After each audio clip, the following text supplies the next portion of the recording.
या देवी सर्वभूतेषु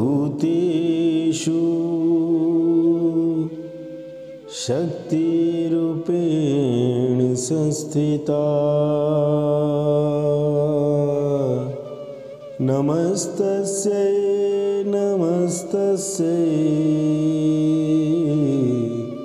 नमस्तस्यै नमो नमः। जयकारा माँ कालका देवी का, बोल साचे दरबार की जय।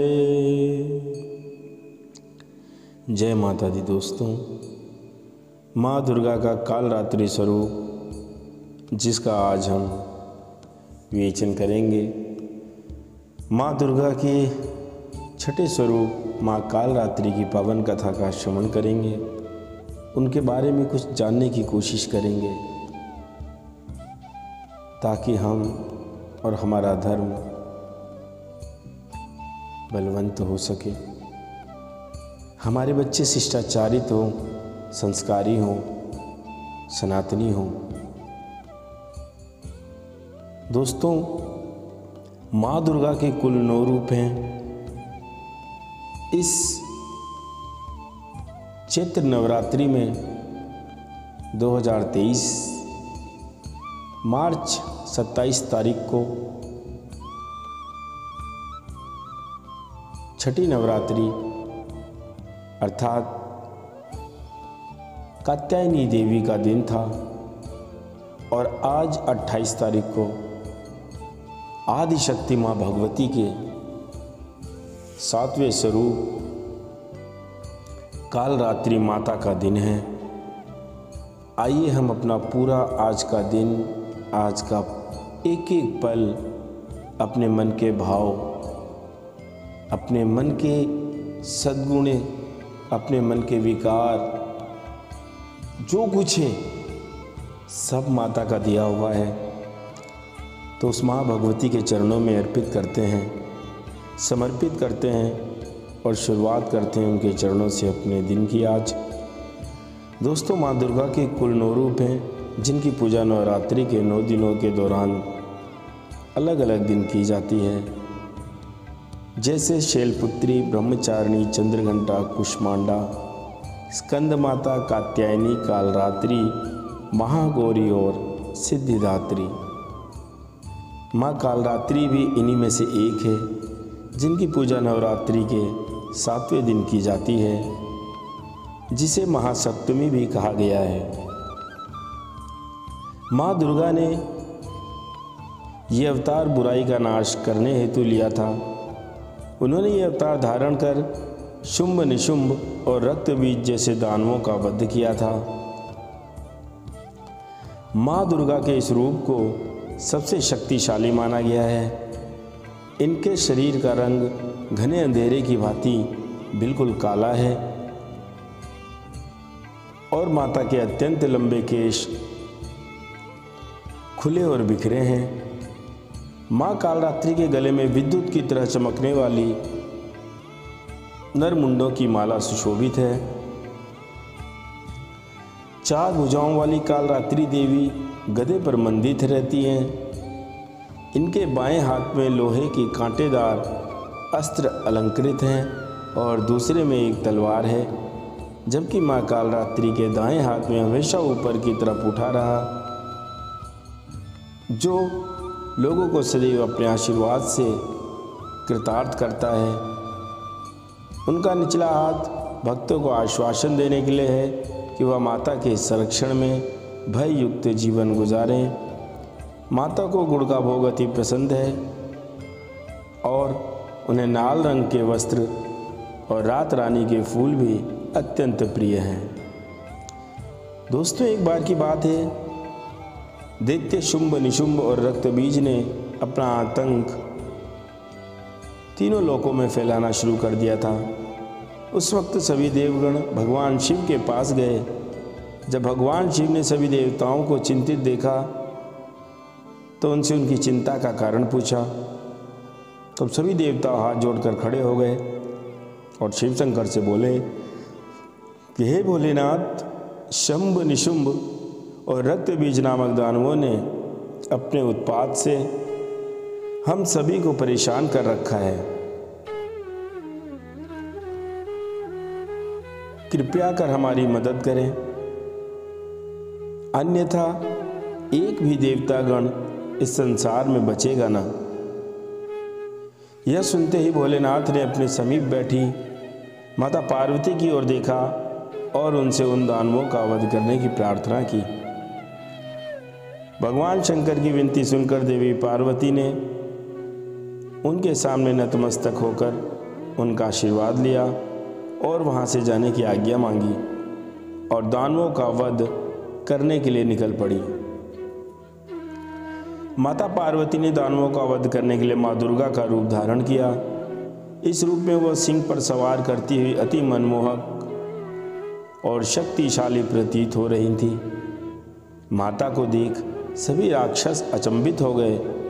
उन तीनों ने माता के साथ एक घमासान युद्ध शुरू किया। दैत्यों ने अपना पूरा बल लगा दिया, परंतु माता के सामने नहीं टिक पाए। आदि शक्ति माँ भगवती ने शुंभ और निशुंभ का वध कर दिया। इसके पश्चात माँ ने रक्त बीज के साथ युद्ध करना शुरू किया। रक्त बीज कोई मामूली दानव नहीं था। उसने कठोर तपस्या कर ब्रह्मा जी से अमर होने का वरदान प्राप्त किया था। ब्रह्मा जी ने उसे यह वरदान दिया था कि जब भी कोई उसे मारने का प्रयत्न करेगा तब उसके शरीर से निकली खून की बूंद जैसे ही धरती को स्पर्श करेगी वैसे ही अनेक रक्त बीजों का जन्म होगा। इसी वरदान के अनुसार जैसे ही माता ने इस पर प्रहार किया, उसकी खून की बूंदें धरती पर गिरी और अनेकों अनेक रक्त बीज प्रकट हुए। उसी क्षण माता ने कालरात्रि का रूप धारण किया और ऐसा उन्होंने इसलिए किया क्योंकि उन्होंने देखा कि जितनी भी बूंदें उसके खून की शरीर से निकलकर धरती पर गिर रही हैं, अनेकों अनेक रक्त बीज पैदा होते जा रहे हैं, जिसके लिए माँ भगवती ने कालरात्रि का रूप धारण किया और माँ दुर्गा के शरीर से एक ऊर्जा का संचार हुआ और माँ कालरात्रि का निर्माण हुआ। भले ही वो दानव अति शक्तिशाली था, अति वरदानी था, परंतु माता से जीत पाने का सामर्थ्य तीनों लोक में किसके अंदर था। माँ कालरात्रि ने रक्त बीज को अपनी कटार से मार गिराया और जैसे उसके शरीर से खून बहने लगा, उन्होंने उसका रक्तपान शुरू कर दिया। माँ कालरात्रि की पूजा सप्तमी के दिन करने के पीछे एक बहुत बड़ा कारण है। कहा जाता है कि 6 दिन देवी की पूजा करने के बाद 7वें दिन हमारा मन सहस्त्र चक्र में स्थित होता है। इस चक्र में हमारा मन सबसे साफ और शुद्ध स्थिति में होता है। इस वक्त कालरात्रि की पूजा करने से हमें ब्रह्मांड की सभी सिद्धियों की प्राप्ति होती है और सारी असुरी शक्तियाँ हमसे दूर भाग जाती हैं।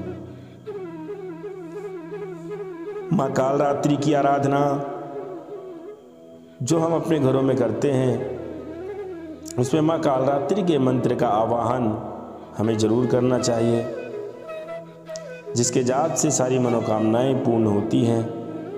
तो आइए मिलकर हम माँ कालरात्रि के मंत्र का जाप करते हैं। ओम देवी कालरात्रे नमः। ओम देवी कालरात्रे नमः।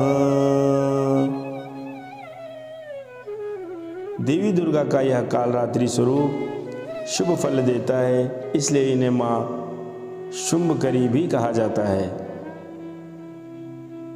माँ कालरात्रि के ब्रह्मांड के समान गोल नेत्र हैं। अपनी हर श्वास के साथ माँ की नासिका से अग्नि की ज्वाला निकलती है। अपने 4 हाथों में खड़ग, लोहे का अस्त्र, अभय मुद्रा और वर मुद्रा किए हुए। तो दोस्तों, यह थी माँ भगवती के 7वें स्वरूप माँ कालरात्रि, माँ काली मैया, माँ कालका माँ की उद्गम की अवतार की पावन कथा, जिसके श्रवण मात्र से हमारे मन के सारे विकार दूर हो जाते हैं। माँ भगवती के चरणों में ये मन स्थिर हो जाता है। माँ दुर्गा का यह अति शक्तिशाली रूप हमें यह सिखाता है कि बुराई कितनी भी शक्तिशाली क्यों ना हो, परंतु उसे अच्छाई के आगे घुटने टेकने ही पड़ते हैं। जो इंसान सच्चे मन से माँ की पूजा करेगा, माँ किसी न किसी रूप में अवतरित होकर उसके जीवन से सभी बुराइयों का नाश कर देगी। दोस्तों, अपनों के प्यार, माता रानी के आशीर्वाद से आप स्वस्थ रहें, सुकून के हर पल आपके जीवन में माँ कृपा बरसाती रहें, यही प्रार्थना है माता से। 2 दिन और शेष नवरात्रि के, कल माँ के 8वें स्वरूप महागौरी और फिर उसके अगले दिन माँ भगवती के अंतिम स्वरूप माँ सिद्धिदात्री की पावन कथा का श्रवण करेंगे। आप लोगों के लिए एक बार फिर दिल से जय माता दी। और आप लोगों का प्यार आशीर्वाद ही है जिसकी वजह से मैं थोड़ा सा यह समय निकाल कर माँ के चरणों में आप सबकी तरफ से नमन कर पाता हूँ। जय माता दी दोस्तों।